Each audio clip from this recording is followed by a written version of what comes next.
first thing that I do. The very next day, I drive 10 hours to the Smokies to meet up with Adam in his GT3 RS to drive some of the roads out here. Now, I got here a day after him. I went passenger with Adam when he was driving all day yesterday. Now I'm gonna do some back roads with him and our friend in his F430 over there. I'm really excited. It was wild riding passenger with Adam. Now I get to push the limits of my car a little bit on these back roads. It's beautiful here and I just can't wait to stretch the legs of the Audi TTRS a little bit more. Huge shout out and thank you to Guardian Wraps. The day I got the car, I drove over to Guardian super late and we threw some PPF really quick on the front of the car just because Adam's car throws up a lot of rocks and I didn't want my brand new car getting destroyed. So thank you so much to them. I'm excited to get this thing out on the road. One thing we did realize this morning though is that my green is lizard green. It's exactly Porsche lizard green. Has to be the same paint coat and everything. I was sitting right next to a lizard green car and it is exactly the same. We were rushing to get to breakfast so I didn't get any video of it or anything, but that's cool. That's a fun fact. We are rushing right now. I didn't get to explain. What's the name of this road again? Wolfpen Gap. We're going on a back road called Wolfpen Gap. I'm excited. I'm actually glad that I didn't drive yesterday when Adam was driving with his friend Chris because I don't think with the car in its current state I would have been able to keep up. But I'm excited to get some driving in myself now. I did drive all the way here with my brand new car just to feel it out on the road. Adam got me all videoed up, so we have a bunch of GoPros running right now so we can really hear the sounds of this car.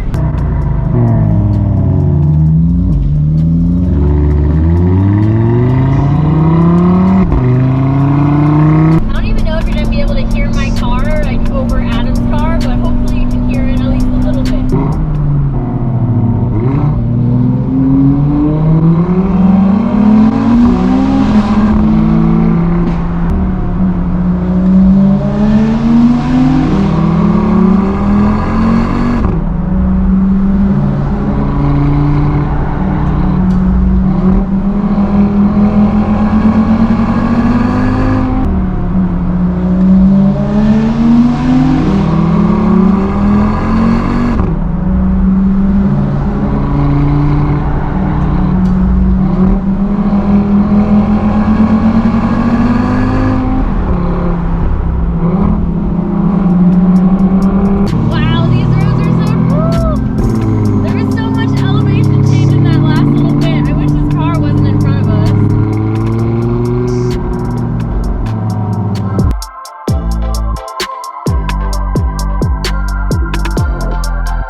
my favorite part was definitely when we first started, and it was just left, right, elevation change, off camber. Like, this thing feels planted.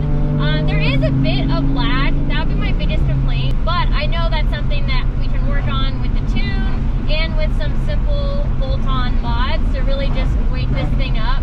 But out of the gate, man, this thing feels planted. This is the perfect trip to bring the car to really stretch its legs a little bit and feel it out.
Absolutely worth driving the 10 plus hours here and 10 plus hours that we're starting on right now back home. I hope that wasn't too much driving footage, but that was just really cool. It was very hard to hear my car over Adam's GT3 RS, so definitely on the checklist of things that I need to do is make my car a lot louder. But in terms of performance, I mean, it felt great. I didn't get a little loose at all once. I mentioned this while I was driving. I don't know if the audio was working or not, but it is a little bit laggy, but I'm excited to see how much the tune can wake the car up, especially on at least like the mid-range area. So that is coming very, very soon.